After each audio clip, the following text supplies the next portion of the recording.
already covered all the chapters of NCERT Class 10th Economics separately, but this would be a quick recap of all the chapters that are part of the revised syllabus for NCERT Class 10th Economics. So there are 4 chapters and we would be covering all of those 4 in this section.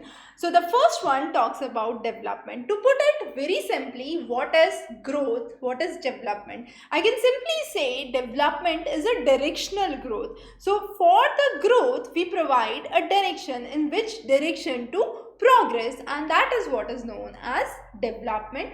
For the growth, we say that I can say national income could be part of it, the national output could be part of it, but when it comes to development, it is the quality of life, the living standards that are taken into account.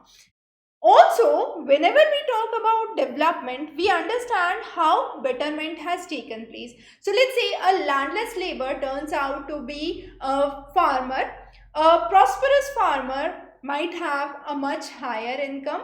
A mason worker can convert or that can turn into a construction establishment, or a Adivasi or a tribal could basically rise his socio-economic standard of living, get more education, and so on and so forth. So those are all the development aspects that we try to explain, and these are what are known as the development goals. So development does not just have a single objective as the growth has, but it has more vivid objectives which include higher income, higher standard of life, more freedom, more security, respect for others, and a better socio-economic standard of life with safer environment. So whenever we focus on a national development, we need to understand that income is one of the things that we understand, but beyond income, we also focus on increasing educational attainment.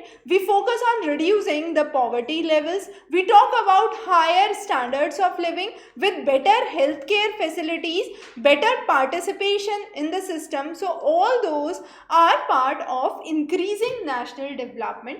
If we try to compare nations and states, so I can take 2 states, let's say I take Kerala as one of the states and Rajasthan as another state. I can compare those based on the average income, per capita income. I can take 2 separate nations and try to compare those. So all those are the ways through which I am comparing, let's say, the PCI or the per capita income, and based on that I can say what kind of developments could be embarked in a region where higher GDP is there. Also, we need to understand that while you are writing your answers, while you are presenting your answers, you need to understand that the recent statistics for all of those would be an additional plus for your long answer question. So if you are able to cite the recent reports, as we have taken for example the report of World Development for 2006, which is for 2006, you are free to cite for 2020, and the idea is we are trying to bring in parameters or statistics which help explain the concepts that we are trying to discuss here. So income, as we said, is one of those characteristics, but what besides income? As we mentioned, health. So we focus on infant mortality rate, which talks about how many children die before the age of attaining 1 year per 1,000 live children. So that is calculated as an infant mortality rate. The lower the infant mortality rate, higher is the development that is seen. Similarly, for educational attainment, literacy rate is one of the parameters, or I can say the net attendance ratio, the gross enrollment ratio are some of the ways through which we can explain educational attainment. Infrastructural development can be seen through better public facilities, better development, better roads and transport networks. So all of those are part of the development.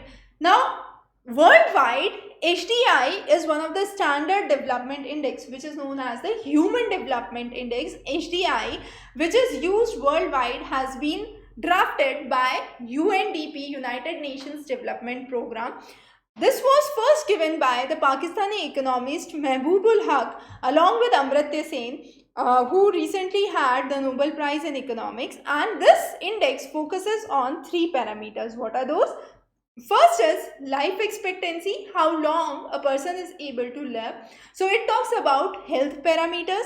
The second is education, which focuses on literacy rate and enrollment. The third is the per capita income, how much income level an individual per person can have, and that is what is per capita income. So those are some of the characteristics or some of the parameters that have been included under the HDI, and the geometric mean of these three parameters are taken into account. So it is cube root of life expectancy multiplied by education multiplied by per capita income, as simple as that. So another important thing under development is sustainable development. What do you imply by sustainable?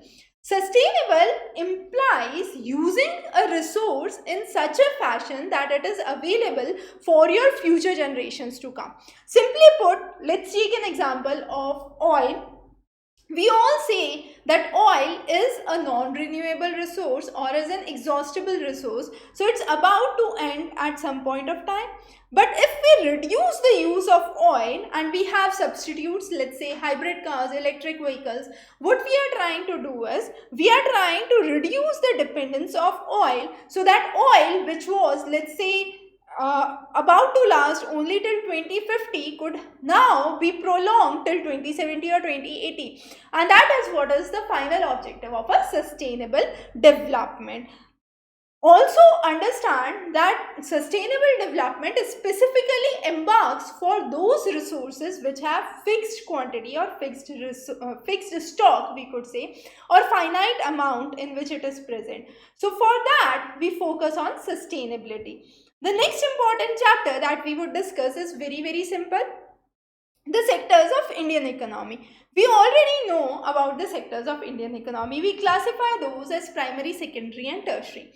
Primary is where you are directly getting the things from the earth or the globe. So agriculture, fishing, forestry are some of the ways where you are directly engaging yourself with the nature, and therefore those are primary activities. Secondary is where the primary activity or the primary resource that is being obtained from the nature directly is being translated into some usable form. So let's say we take iron. We take iron from the rocks, we transform it to steel, and this is where you have the secondary sector. So secondary sector focuses on manufacturing. Manufacturing, factory, industries are the basis for secondary sector. And the last is tertiary, which involves service sector. Consultancies, banking, services, transport, communication are all part of tertiary sector, where the goal is to provide services. Besides this, we do have quaternary sectors. Quaternary sectors talks about decision making, intellectual understanding. So research, development, IT services are part of quaternary sector. And finally, the quinary sector, which is the administrative setup where executives and officials are there for a final decision to be done, and that is the quinary sector that is there. Now, how do we actually count goods and services is a very interesting process. Let's say farmer produces wheat, he transfers it to a flour mill, then the flour mill grinds it, converts that into a biscuit, and finally a packaged form of that biscuit which is into the market. Now at each of the point, wheat is one of the ingredient. So wheat going from the farmer to the flour mill, from the flour mill where it has been grinded, it goes to the factory. So at each of the stage, wheat is there, but we do not double count.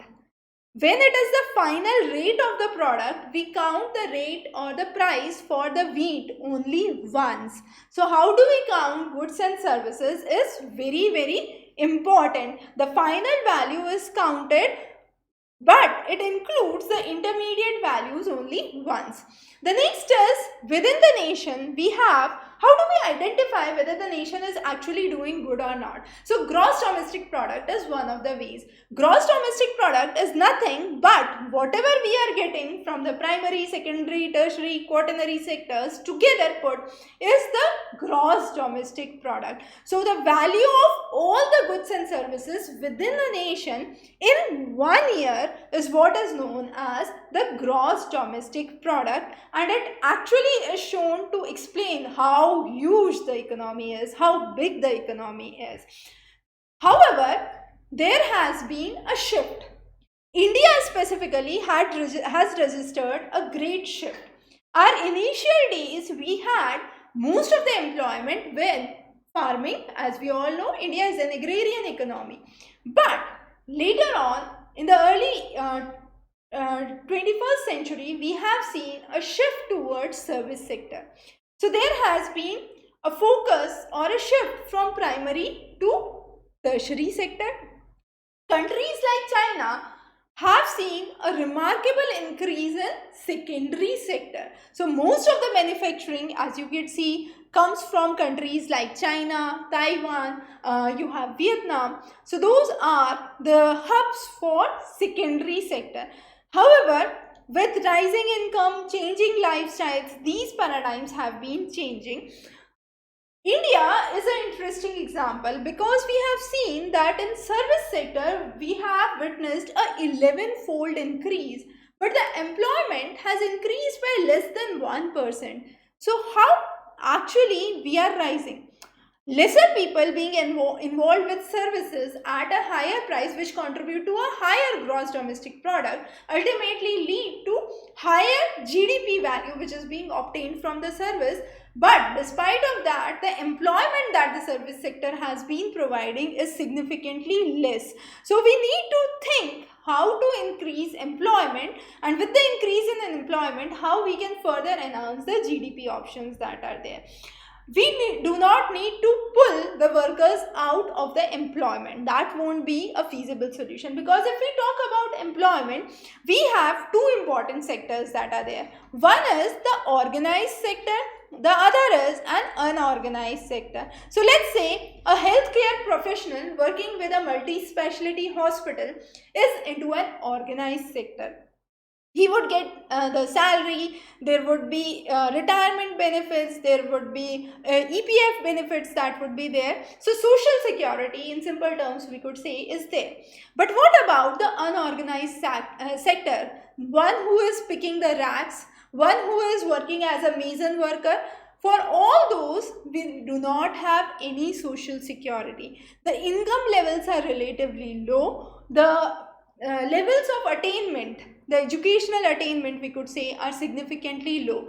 So we definitely need to shift the people from an unorganized or an informal sector into a organized or a formal sector. So how do we need to do that? Definitely creating employment is the simplest way, but where? It could be banking, it could be transportation, it could be agriculture allied activities with better irrigation, better healthcare systems, better educational infrastructure. We could shift a huge population from the unorganized sector to the organized sector that would be there. The next is, for those who are left behind in the unorganized sector, there has to be some ways where their rights could be protected. So trade unions were formed, and the idea of having these unions was to ensure that a person who is working with unorganized sector is not basically his or her rights are not being betrayed, and therefore there could be various ways through which unorganized sector could be brought into the ambit of a system where basic social security is available to each of the citizens. So that is the idea of protecting the unorganized sector. The next, if we talk about simply the sectors of ownership, there are various sectors that are there. So private sector, that we all know, where you have a private company and that runs for a profit motive. So Tesco, Reliance are good examples. Then we have a public sector where government basically owns the land, the assets that are there, and provides services services. So post office is one of the example that runs in public sector. However, now we are talking about railways is another example. However, we are now talking about privatization of rails. So those are the ways through which ownership is defined. The next chapter that we talk about is money and credit. Now, in the ancient days, we know well that there was no currency that was there.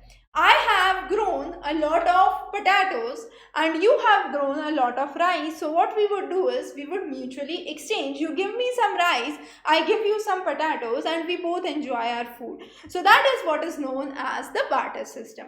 But with changing times, let's say I now require a house to live. I am into a jungle where there are huge or fierce animals that are there. So I need a house. But you have only rice to give me. So definitely your rice would not help me get a shelter. What I would need is some form through which I can get that shelter. So there was a system of currency that was introduced. So this currency was a denomination to basically, rather than exchanging the things that we mutually have, there could be a scenario where I do not require what you have, but I require something else which I have to fetch from some other person who might not require what I have. And therefore, this system of money actually came into existence, and this was to eliminate what we have said, the double coincidence of wants. Also, this acted as a medium of exchange. Now the money comes into various forms. It could be as the currency, so there could be coins, notes, it could be authorized by the government. So in India, it is through the RBI. It could be in the form of deposits that are held with the bank. So rather than using cash, you could use digital transactions nowadays. Previously, nowadays also we do have checks, but yes, the trend of using check has been declining. So more of digital transactions, UPI transactions as of now is one of the ways. So there is a depositor and there is a borrower. Let's say I have a salary of 5,000. Now from that 5,000, I have spent 4,500 rupees, but I have 500 rupees that is left.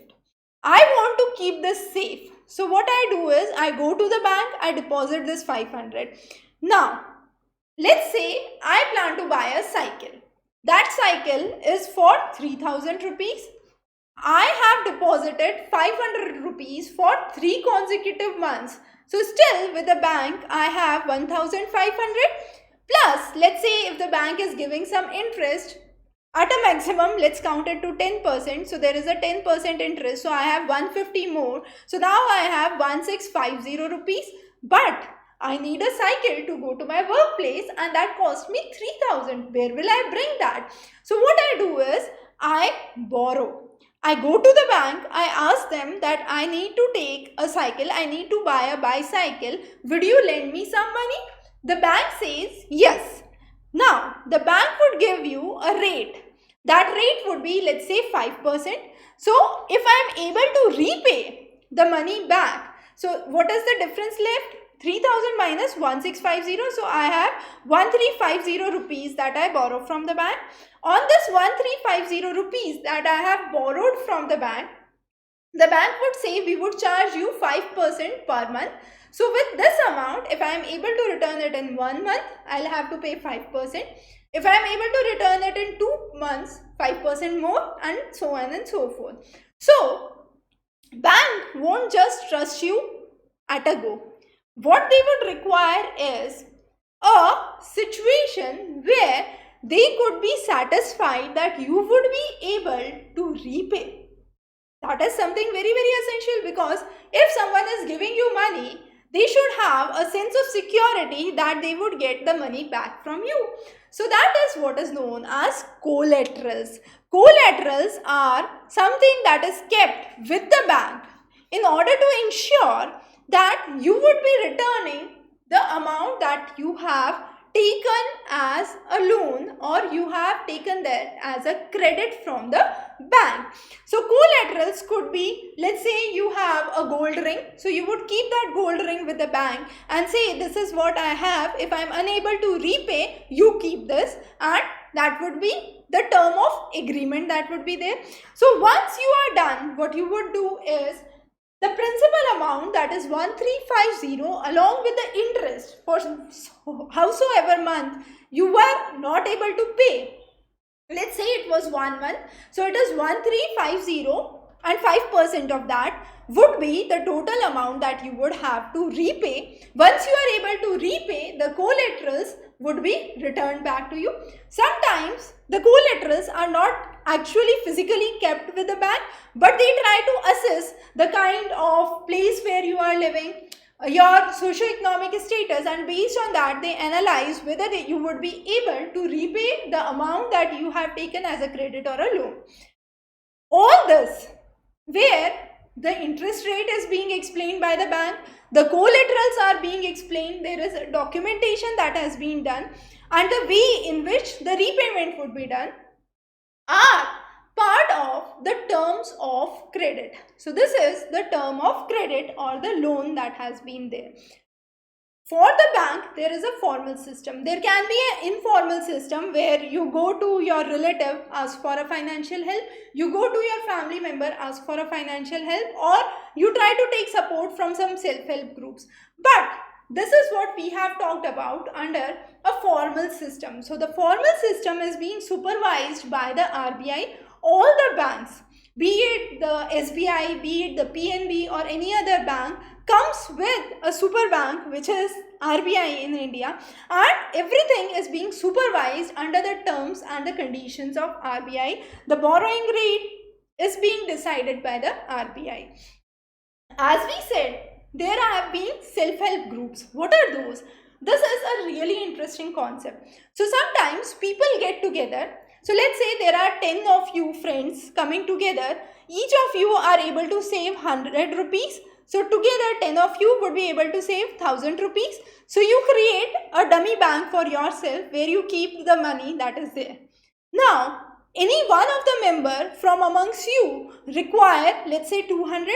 So you would grant that 200 to that member, and when that member is able to repay, he would pay back to the common bank that you have created. This is what is known as self-help groups.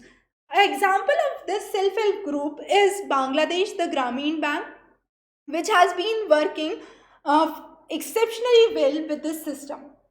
Also, between the bank and the RBI, we do have a transition where we understand the rate at which the money is given from the RBI to the bank is the repo rate in the short term and the bank rate in the long run.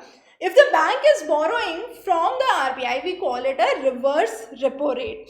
Also, we do have cash reserve ratio.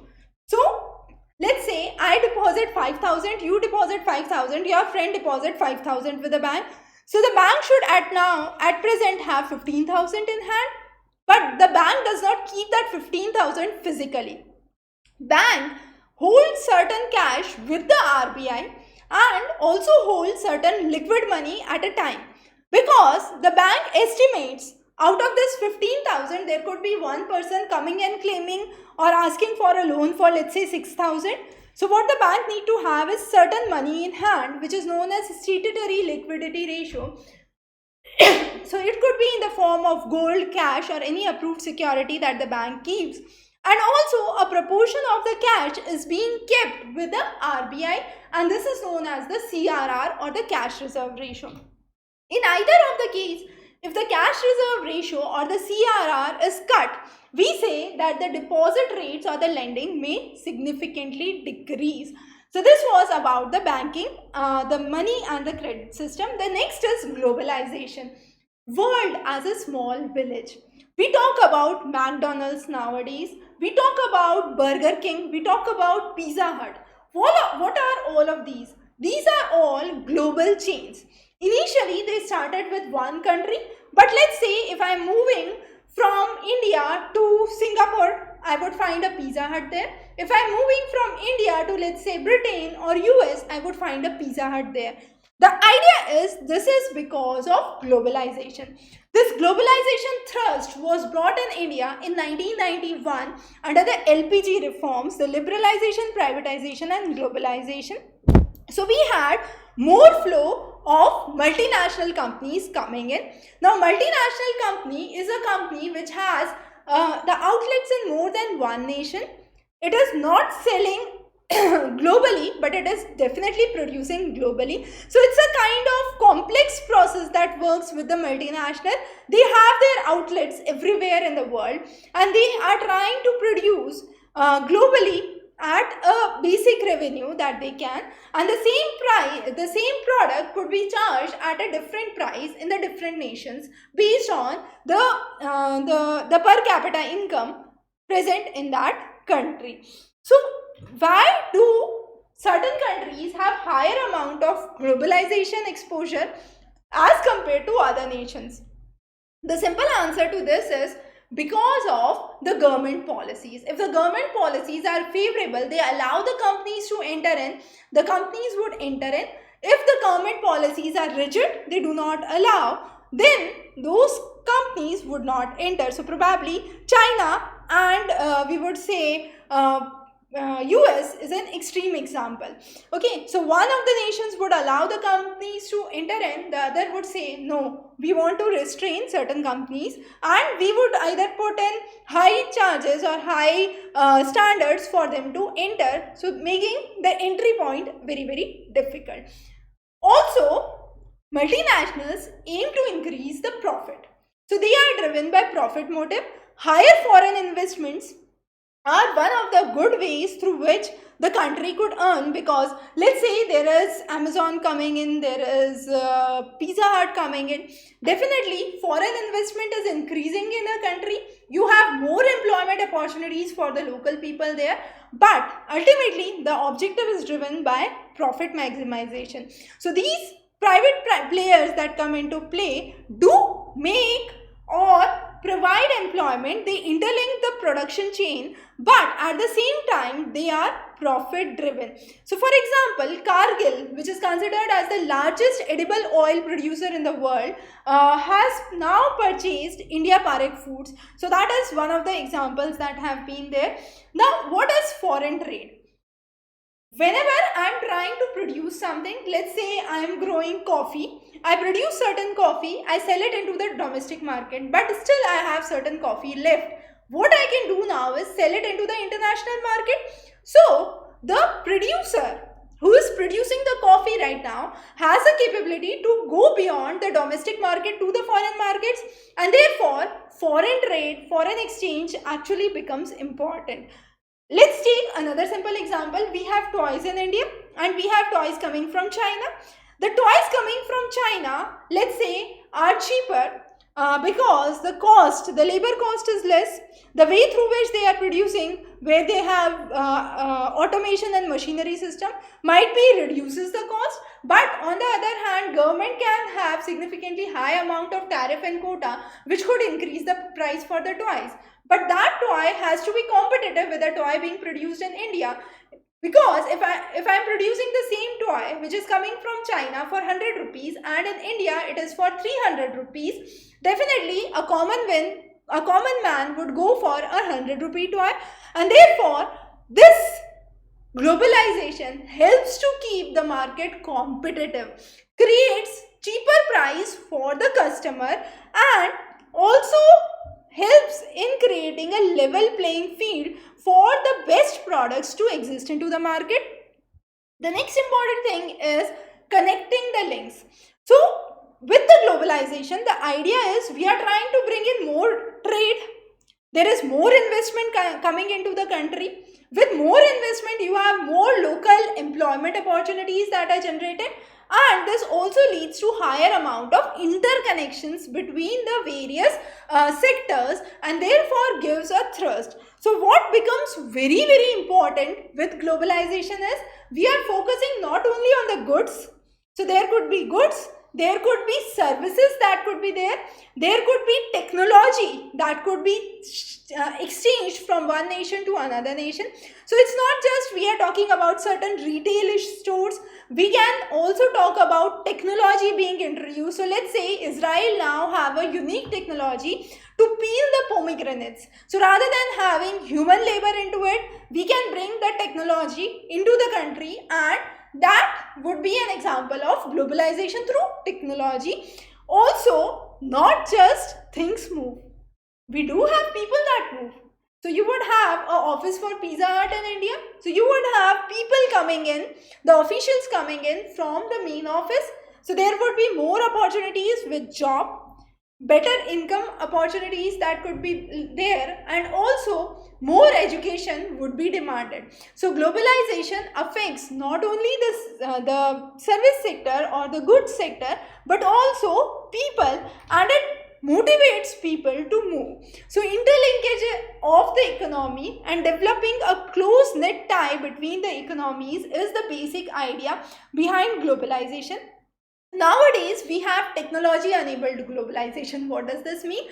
Simply with the help of internets, with the help of telecom, computers, we have made the systems much more transparent. A person sitting in India can now transfer money to a person sitting in, let's say, America, or a person sitting in America can give a remittance to a family based in India at a much faster pace than previously. So, this has actually smoothen the flow of resources, the flow of technology, and this is where we say globalization has been a real boom. The next is liberalization. Liberalization focuses on the taxation system, the tariffs and the quotas. So how much restrictions you are keeping for any country's product or any commodity to enter into the country. So let's say India produces toys, and there is, this is just a imaginary hypothetical example. So India produces toys with 0% tax rate. However, the toys which are coming from China have a tax of nearly 10%. So ultimately, if China wants to be at an equal standing in terms of pricing in the Indian market, what has to be done? They have to reduce their rate by 10% in order to sustain or to make themselves competitive. And that is governed by the liberalization. So there are various kind of trade barriers. One is quota. Quota means we are limiting it in terms of number. China cannot send in more than 1 lakh toys every year. So once the 1 lakh cap is reached, no more toys from China can enter into India. All of those are just hypothetical example, but yes, we are trying to help understand how this actually works. Or sometimes we could have higher rates on the imports that are being done. In order to regulate all the prices globally, we have an organization which is known as WTO, World Trade Organization, which focuses on free and fair trade practices across the globe. This has been replaced by GATT, which was the General Agreement on Tariffs and Trade. And now we do have WTO, which is the World Trade Organization, founded in 1955 with the headquarters at Geneva, Switzerland. And as we mentioned, it focuses on removing the trade barriers and keeping a clear flow or a free trade across the countries in the world. India has been impacted a lot with the LPG policies. We have a significant increase in the MNCs, the multinational corporations and corporations entering into India. We also have seen numerous business processing outsourcing units that have been established, that is call centers coming in. Also, labor laws have become much more flexible, much more easier, and numerous host of companies have come into action. This includes not just the manufacturing sector, it also talks about administrative tasks, it focuses on engineering, technology based tasks, it focuses on accounting or data entry related tasks. But the overall idea is to improve the quality, keeping the prices competitive. But this does have a negative impact for us, and the negative impact is higher work burden with longer working hours, night shift, because they have to meet the time zones of the foreign nations. So a person working in a call center for America would be working in the midnight. There would be another person working with call centers in France and Europe, which would be sitting on further another time, and therefore this has created a negative impact and also led to lesser job securities in the Indian market. So what we need to understand is Globalization can be really successful as a boon if we are able to provide equal opportunities for all under a fair globalized market system and have proper implementation rules and labor laws for each of us. So those were the basic topics that are part of your economics syllabus, and this class was a quick recap of your class 10th economics revised syllabus for the reduced revised syllabus for your board examination. We would be covering all the remaining subjects as well under a separate single class, so stay tuned for many more updates from our side. Have a wonderful day. Good luck for your exams.